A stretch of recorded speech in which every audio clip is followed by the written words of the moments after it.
माता की जय। भारत माता की जय।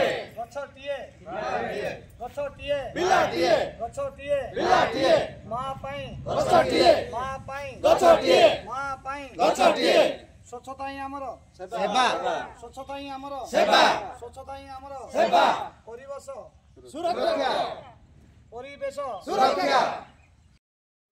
सर्वप्रथमे आज पुण्यतिथि तथा भारतर यशस्वी प्रधानमंत्री नरेंद्र मोदी जी 75तम वार्षिक जनवार्षिक अवसर हार्दिक शुभेच्छा एवं शुभकामना। प्रभुठारे कोटि कोटि प्रणाम जनाऊँ तांकर सुस्थ दीर्घायु हो।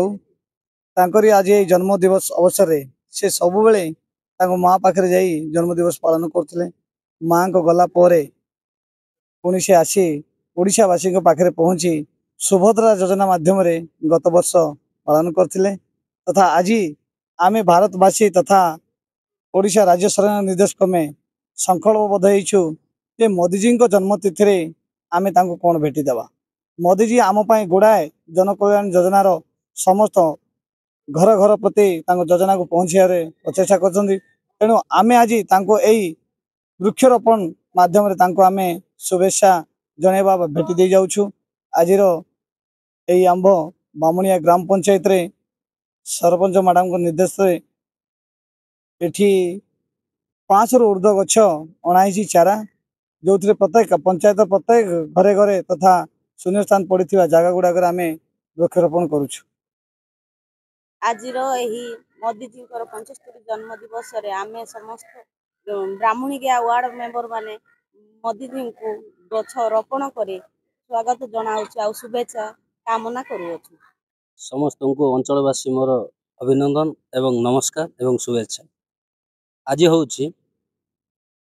यशस्वी प्रधानमंत्री नरेंद्र मोदीजी जन्मदिन अवसर एवं आज 75तम जन्मदिन अवसर रे आमे समग्र ग्रामवासी एवं उपस्थित थिबा पंचायतर समस्त कार्यकर्ता एवं सरपंच मैडम भिएलडब्ल्यू सार एवं भारतीय जनता पार्टी समस्त कार्यकर्ता सह माँ गछटी आम कार्यक्रम आज पंचायत रे आमे करिछु।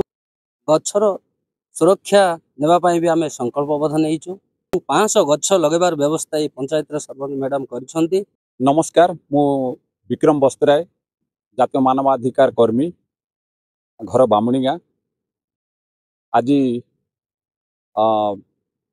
भारत प्रधानमंत्री मानवर मोदीजी जन्मदिन उपलक्षे वृक्षरोपण कार्यक्रम आम बामुणिया होउची खेल पड़िया ठारे। तेणु आज आम वृक्षरोपण कार्यक्रम करी आगामी पीढ़ी पाई आम परिवेश और जलवायु सुरक्षा निमंते वृक्षरोपण आज करा जाउची।